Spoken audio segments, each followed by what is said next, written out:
জানাচ্ছে আপনাকে স্বাগতম। আলো নিভিয়ে হেডফোন কানে দিন, কারণ এখন শুরু হতে যাচ্ছে এমন এক ভয়ঙ্কর গল্প যা হয়তো আজ রাতের ঘুম কেড়ে নেবে আপনার। তাহলে বন্ধুরা, শুরু করা যাক। প্রিয় শ্রোতাবিন্দুরা, আজকে আরও একটি ভয়ানক ভুতুড়ে গল্প নিয়ে আপনাদের মাঝে চলে এলাম। আজকের গল্পের নাম কবিরাজের সাথে ভূতের ভয়ানক ঘটনা। তো বন্ধুরা, সরাসরি মূল গল্পে চলে যাওয়া যাক। বাংলার এক অত্যন্ত গ্রামের নাম ছিল চাঁদপুরা। চারদিকে ঘন বাঁশঝাড়, পুরনো শিমুল গাছ আর বিশাল কবরস্থান। গ্রামের মানুষ সূর্য ডুবে যাওয়ার পর প্রয়োজন ছাড়া আর কেউ ঘর থেকে বের হতো না, কারণ তাদের বিশ্বাস ছিল রাত গভীর হলে ওই কবরস্থানের পাশ দিয়ে অদ্ভুত সব ছায়ামূর্তি ঘুরে বেড়ায়। সেই গ্রামে থাকতেন একজন বিখ্যাত কবিরাজ, আব্দুল কাদের কবিরাজ। বয়স প্রায় 60 বছর, সাদা দাড়ি, মাথায় টুপি, হাতে সবসময় একটি পুরনো লাঠি। তিনি শুধু ভেষজ ওষুধ দিয়েই অসংখ্য কঠিন রোগ ভালো করে দিয়েছিলেন। লোকজন বলতো, কবিরাজ সাহেব হাতে এমন কিছু দোয়া আর ওষুধ আছে যা অন্য কারো নেই। তবে একটি বিষয় সবাই জানতো, রাত 12টার পর তিনি কখনো রোগী দেখতেন না। যদি গভীর রাতে দরজায় কড়া নাড়ত, তিনি কোনোভাবেই দরজা খুলতেন না। কেন? এই প্রশ্নের উত্তর তিনি কখনো কাউকে দেননি। এক বর্ষার রাত, বাইরে ঝড়ো বাতাস, আকাশে বিদ্যুৎ চমকাচ্ছে, মাঝে মাঝে বজ্রপাতের আলোয় পুরো গ্রাম আলোকিত হয়ে আবার অন্ধকারে ডুবে যাচ্ছে। ঠিক তখনই ঠক ঠক ঠক কবিরাজের দরজায় কেউ কড়া নাড়ল। তিনি চমকে উঠে ঘড়ির দিকে তাকালেন। রাত 1:17। তার বুকের ভেতর হালকা কাঁপুনি শুরু হলো। আবার সেই শব্দ। একটি নারী কণ্ঠ ভেসে এলো, কবিরাজ সাহেব, আমার স্বামী খুব অসুস্থ, একটু চলুন। কণ্ঠটা ছিল অদ্ভুত শান্ত, না কান্না না আতঙ্ক, যেন মুখস্থ কথা বলছে। কবিরাজ দরজার ফাঁক দিয়ে বাইরে তাকালেন। একজন মহিলা, সাদা শাড়ি, মাথায় ঘোমটা, হাতে কুপিবাতি, বৃষ্টির মধ্যে দাঁড়িয়ে আছে। কিন্তু আশ্চর্যের বিষয়, এত বৃষ্টি হলেও তার কাপড়ে এক ফোঁটা পানিও পড়ছে না। কবিরাজের শরীর ঠান্ডা হয়ে গেল। তিনি ধীরে ধীরে বললেন, আপনার বাড়ি কোথায়? মহিলা উত্তর দিল, কবরস্থানের ওপারে।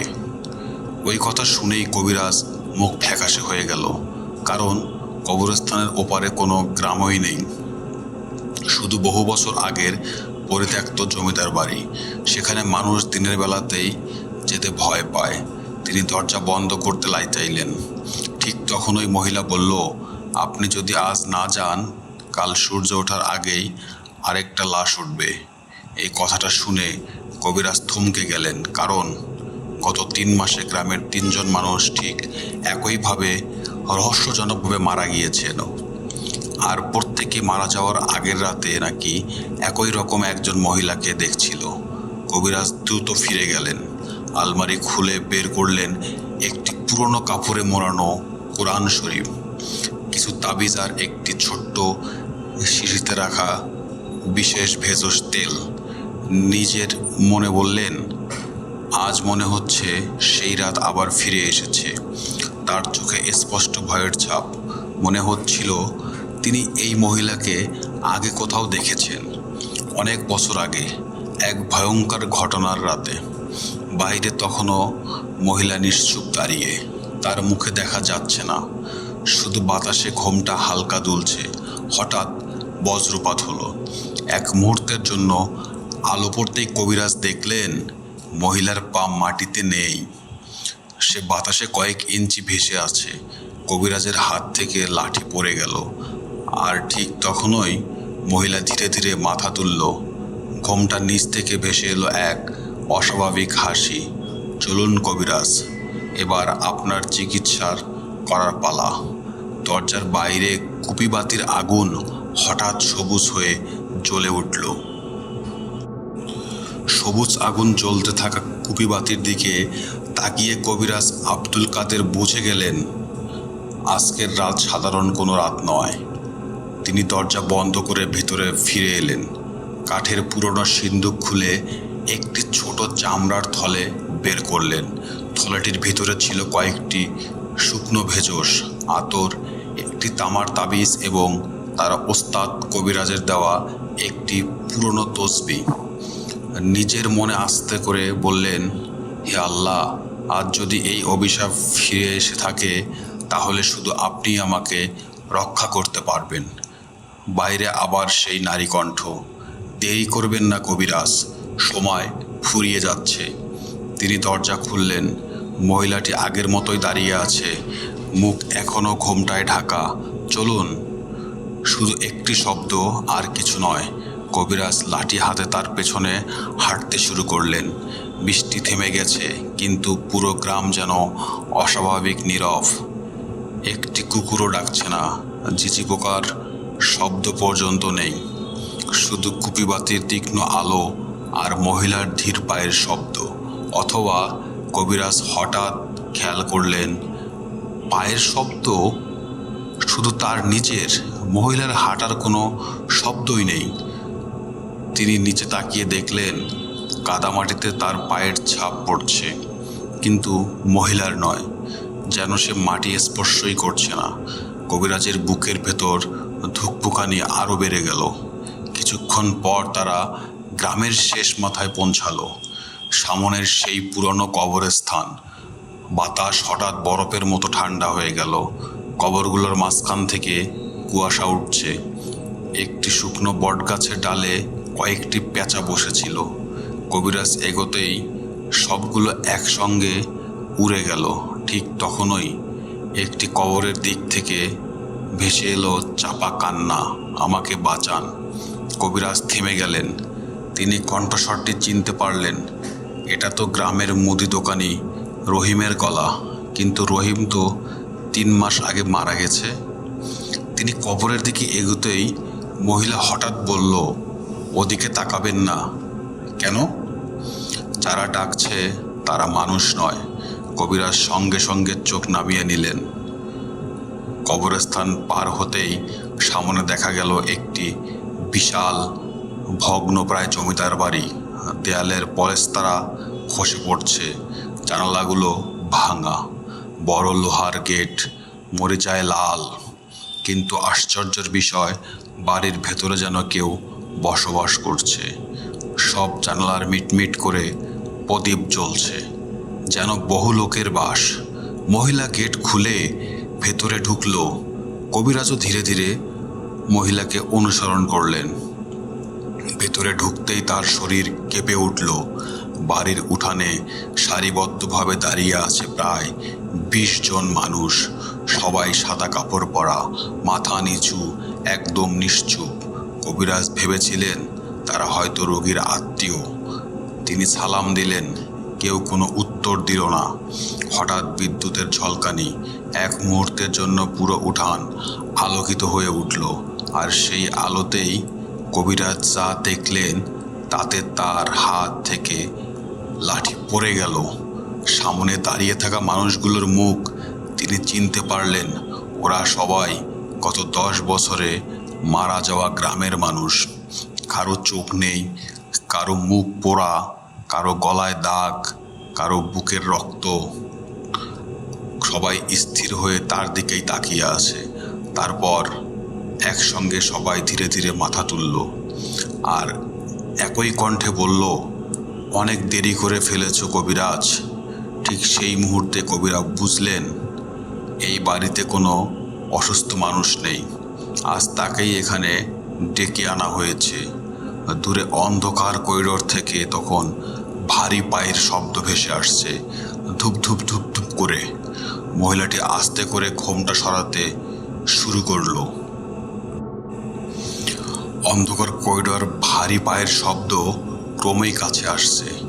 জমিদার বাড়ির ভাঙা ছাদের ফাঁকা দিয়ে মাঝে মাঝে বিদ্যুতের আলো ঢুকে আবার মিলিয়ে যাচ্ছে। সেই আলোয় কবিরাজ দেখলেন উঠানে দাঁড়িয়ে থাকা মৃত মানুষগুলো একটুও নড়ছে না। শুধু তাদের চোখে যেখানে চোখ থাকার কথা সেই অন্ধকার গর্ত যেন তার দিকেই তাকিয়ে আছে। হঠাৎ সামনের মহিলাটি ধীরে ধীরে ঘোমটা সরিয়ে দিল।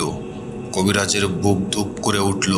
মুখটা দেখে তার শরীর ঠান্ডা হয়ে গেল, কারণ এ মুখ তিনি জীবনে কোনোদিন ভুলতে পারেননি।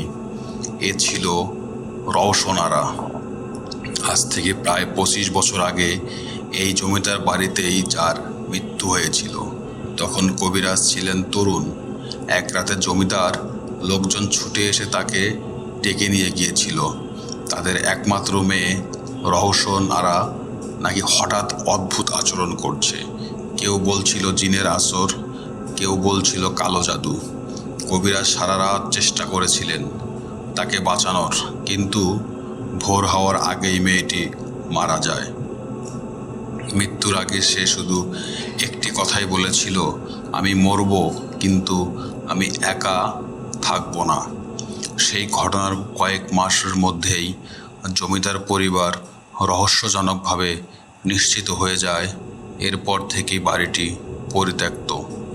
রওশন আরা ধীরে ধীরে হাসল, কিন্তু সেই হাসিতে কোনো আনন্দ ছিল না, ছিল কেবল ঘৃণা। চিনতে পেরেছ কবিরাজ? কবিরাজ কাপা গলায় বললেন, তুমি তুমি তো মারা গিয়েছিলে। মহিলাটি উত্তর দিল, শরীর মেরেছিল, কিন্তু আমার আত্মা কখনো মুক্তি পায়নি। ঠিক তখনই করিডর থেকে একটি বিশাল কালো ছায়া বেরিয়ে এলো। তার উচ্চতা প্রায় 7 ফুট। মুখ দেখা যাচ্ছে না, শুধু দুটো লাল জ্বলন্ত চোখ। হাত দুটো অস্বাভাবিক লম্বা। মাটিতে হাত পা পড়তেই পুরো বাড়ি কেঁপে উঠল। উঠোনে দাঁড়িয়ে থাকা মৃত মানুষগুলো একসঙ্গে মাথা নিচু করে ফেলল, যেন তারা এই অদ্ভুত সত্তাটিকে ভয় পায়। কবিরাজ বুঝলেন এটি কোনো সাধারণ ভূত নয়, কোনো অশুভ শক্তি। কালো ছায়াটি গম্ভীর গলায় বলল, অনেক বছর আগে তুমি আমার শিকারকে আমার কাছ থেকে কেড়ে নিতে চেয়েছিলে। কবিরাজ সাহস সঞ্চয় করে বললেন, মানুষকে বাঁচানোই আমার কাজ। ছায়াটি হেসে উঠল। সেই হাসির শব্দ ভাঙা জানালার কাছ থেকে একে একে ভেঙে পড়তে লাগলো। আজ তোমার জীবন দিয়ে সেই হিসাব মেটাতে হবে। কবিরাজ ধীরে ধীরে নিজের তসবিহ শক্ত করে ধরলেন, চোখ বন্ধ করে আল্লাহর নাম স্মরণ করতে লাগলেন। হঠাৎ তিনি অনুভব করলেন তার ওস্তাদ কবিরাজের শেখানো একটি কথা মনে পড়ছে। অশুভ শক্তি যত বড়ই হোক, তারও একটি দুর্বলতা থাকে। সেই দুর্বলতা খুঁজে না পেলে যুদ্ধ জেতা যায় না। কবিরাজ চোখ খুলে চারদিকে তাকালেন। তখনই তার নজর পড়ল জমিদার বাড়ির মাঝখানে থাকা একটি পুরনো কুয়ার দিকে। অদ্ভুত বিষয়, পুরো বাড়ি অন্ধকার হলেও কুয়ার ভেতর থেকে হালকা নীল আলো বের হচ্ছে, আর কালো ছায়াটি কোনোভাবেই সেই কুয়োর কাছে যাচ্ছে না, বরং সে বারবার দূরে সরে যাচ্ছে। কবিরাজের মনে সন্দেহ জাগলো, তাহলে ওর শক্তির রহস্য কি এই কুয়ার ভেতরে লুকিয়ে আছে? ঠিক তখনই রওশন ভয়ঙ্কর চিৎকার করে উঠল, না, কুয়ার দিকে তাকাবেন না। তার চিৎকার পুরো বাড়ি কেঁপে উঠল, আর কালো ছায়াটি বজ্রের গতিতে কবিরাজের দিকে ঝাঁপিয়ে পড়ল।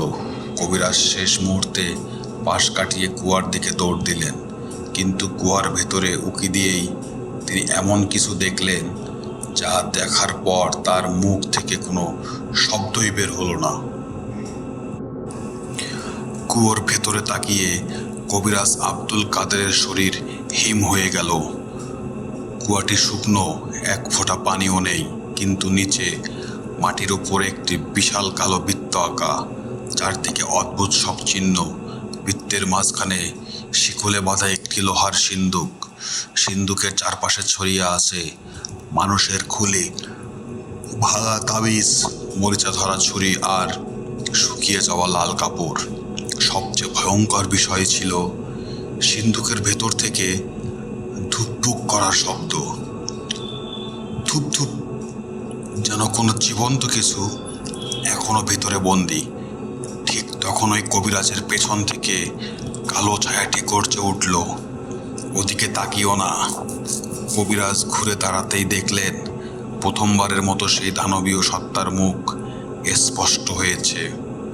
মুখ বলতে কিছু নেই, কেবল অন্ধকার। সেই অন্ধকারের ভেতর অসংখ্য চোখ খুলছে আর বন্ধ হচ্ছে। কখনো শিশু, কখনো বৃদ্ধ, কখনো নারীর কান্নায় ভেসে আসছে তার শরীর থেকে, যেন শত শত আত্মা এক দেহে বন্দী। রওশন আরা কাপা গলায় বলল, ওকে সিন্দুকের কাছে যেতে দিও না। কিন্তু ততক্ষণে কবিরাজ বুঝে গেছেন এই সিন্দুকের পুরো অভিশাপ উৎস। তিনি নিজের থলে একটি পুরনো তামার চাবির মতো বস্তু বের করলেন। এটি তার ওস্তাদ মৃত্যুর আগে দিয়েছিলেন। যদি কখনো কুয়োর দাঁত দেখা পাও, তখনই ব্যবহার বুঝবে। আজ পর্যন্ত তিনি সেই কথার অর্থ বোঝেনি। হঠাৎ পুরো বাড়ি কেঁপে উঠল।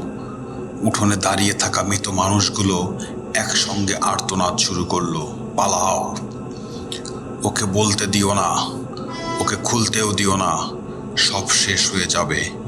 কিন্তু তাদের কণ্ঠে ছিল ভয়ের চেয়ে মুক্তির আকুতি, যেন দীর্ঘদিন ধরে এই অভিশাপের বন্দী। কবিরাজ কোনো দ্বিধা না করে কুয়ার ভাঙা সিঁড়ি বেয়ে নিচে নামতে শুরু করলেন। উপরে দাঁড়িয়ে কালো ছায়াটি প্রচণ্ড রাগে চিৎকার করল। তার চিৎকারে কুয়ার দেয়াল ফেটে যেতে লাগলো, বড় বড় পাথর ভেঙে পড়ছে। তবুও কবিরাজ থামলেন না। প্রতিটি ধাপ নামার সঙ্গে সঙ্গে বাতাস আরও ঠান্ডা হয়ে উঠছে। নিচে পৌঁছে তিনি সিন্দুকের সামনে দাঁড়ালেন। সিন্দুকের গায়ে আরবি অক্ষরে একটি বাক্য লেখা, যে খুলবে সে সত্য জানবে। কবিরাজ কাপা হাতে তামার চাবিটি তোলায় ঢোকালেন। ঠিক তখনই উপর থেকে রওশন আরার ভয়ঙ্কর চিৎকার ভেসে এলো, না! একই সঙ্গে কালো ছায়াটি কুয়োর ভেতরে ঝাঁপ দিল। মুহূর্তের মধ্যে পুরো কুয়া অন্ধকারে ঢেকে গেল। কবিরাজ দ্রুত চাবি ঘুরিয়ে দিলেন। ক্লিক, তালা খুলে গেল।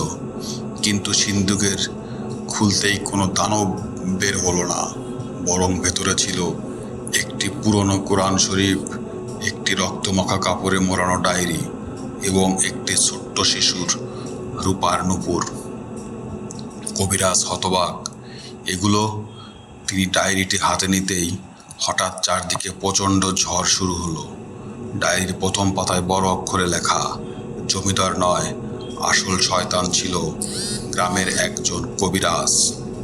এই একটি বাক্য পড়তেই কবিরাজের মুখ ফ্যাকাশে হয়ে গেল, কারণ সেই কবিরাজের নাম তিনি খুব ভালো করেই চিনতেন।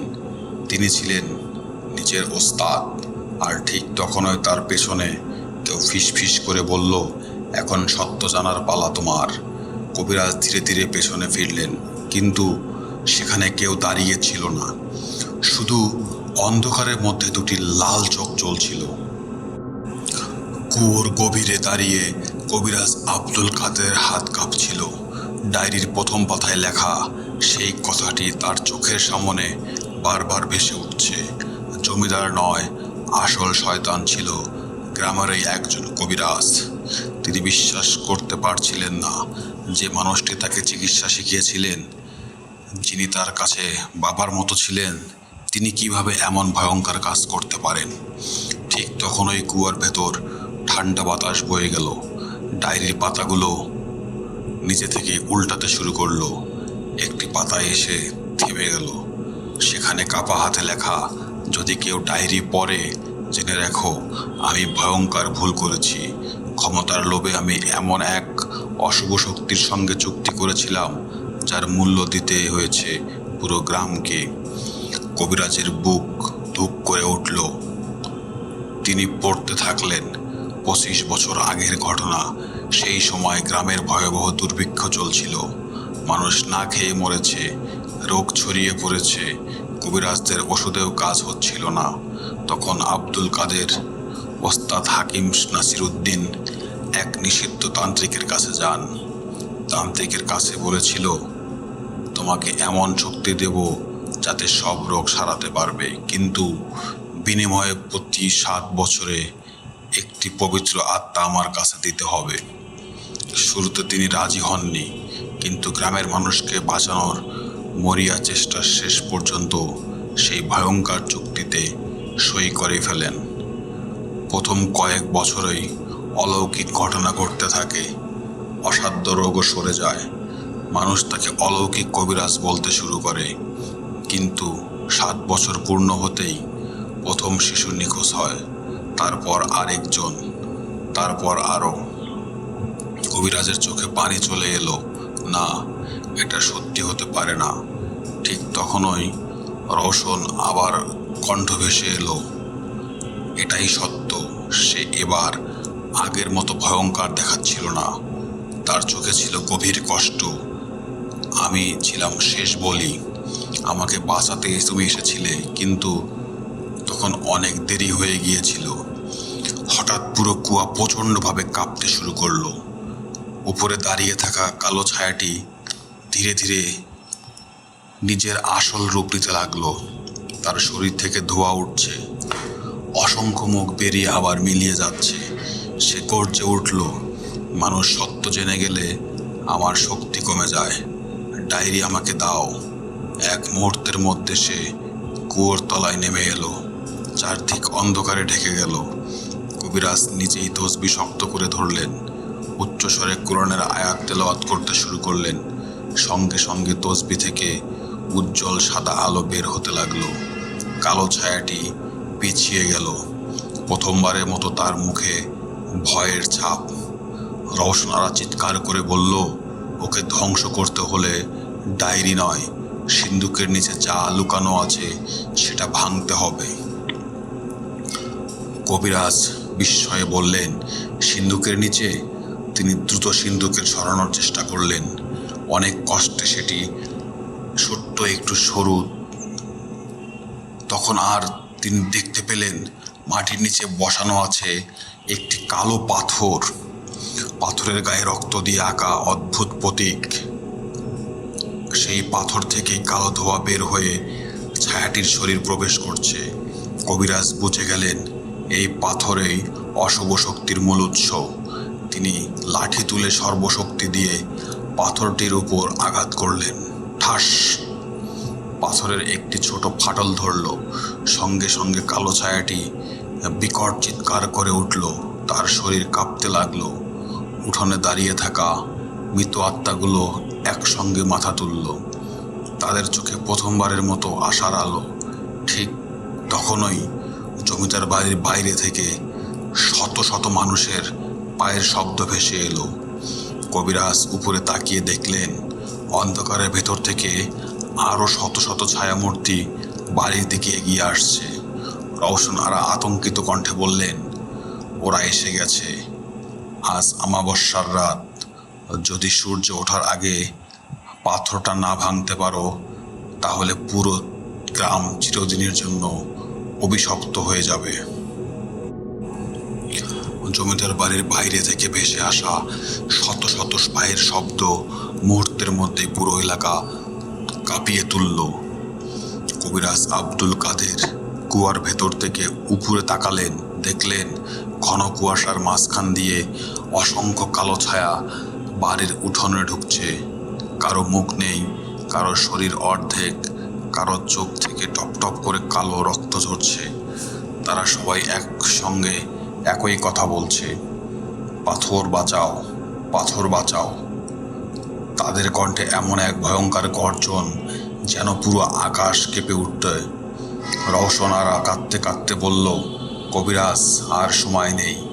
ওরা এই কালো পাথরের রক্ষক। যদি পাথরটা ভেঙে যায় তাহলে সবাই মুক্তি পাবে, কিন্তু ওরা সেটা হতে দেবে না। ঠিক তখন ওই কালো দানবটি আবার উঠে দাঁড়ালো। পাথরের ফাটল ধরলেও তার শক্তি পুরোপুরি শেষ হয়নি। সে রাগে গর্জে উঠল। তার শরীর থেকে শত শত কালো শিকল বেরিয়ে এসে কবিরাজকে জড়িয়ে ধরল। মুহূর্তের মধ্যে কবিরাজ মাটিতে পড়ে গেলেন। শ্বাস নিতে কষ্ট হচ্ছে, লাঠি হাত থেকে দূরে ছিটকে পড়ছে। দানবটি ধীরে ধীরে এগিয়ে এসে বলল, তোমার ওস্তাদ ব্যর্থ হয়েছিল, তুমিও ব্যর্থ হবে। কবিরাজ চোখ বন্ধ করলেন। হঠাৎ তার মনে পড়ে গেল ছোটবেলায় বাবার শেখানো একটি কথা, সত্যের শক্তি কখনো একা থাকে না। যে আল্লাহর ওপর ভরসা রাখে সে শেষ মুহূর্তেও সাহায্য পায়। তিনি শেষ শক্তিটুকু দিয়ে উচ্চ স্বরে কোরআনের আয়াত তেলাওয়াত শুরু করলেন। সঙ্গে সঙ্গে আশ্চর্য ঘটনা ঘটল। তার গলায় থাকা ছোট্ট তাবিজটি উজ্জ্বল আলো ছড়াতে শুরু করলো।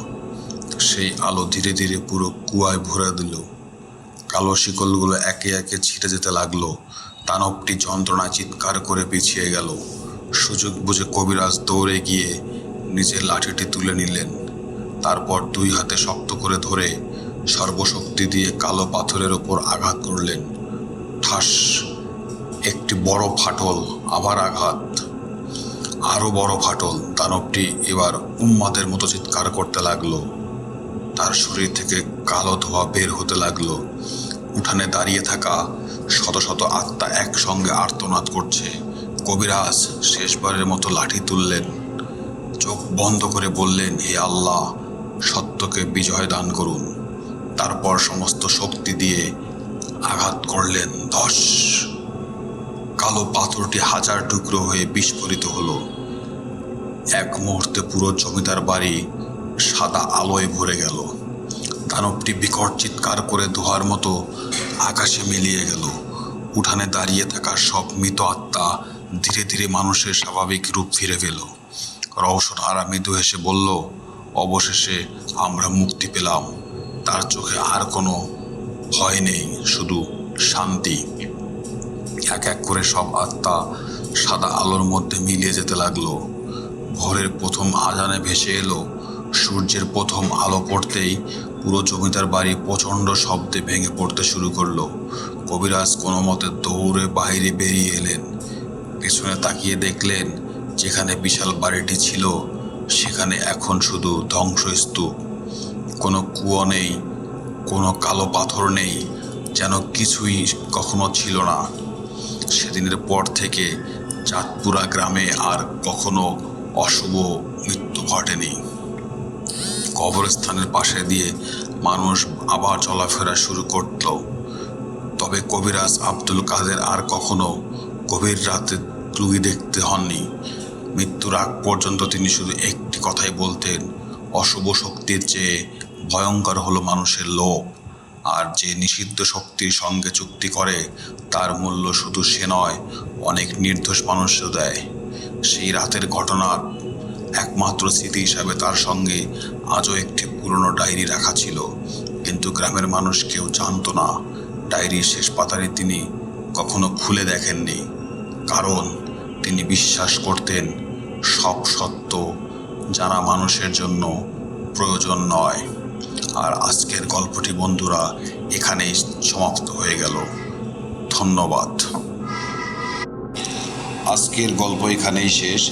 যদি গল্পটি ভালো লেগে থাকে তাহলে ভিডিওটি লাইক করুন, আপনার মতামত কমেন্টে জানান। আর এমন আরও ভয়ঙ্কর গল্প শুনতে ভূত বক্স অফিসকে সাবস্ক্রাইব করে পাশে থাকুন। মনে রাখবেন, ভয় কখনো গল্পে সীমাবদ্ধ থাকে না। আবার দেখা হবে পরবর্তী ভৌতিক গল্পে।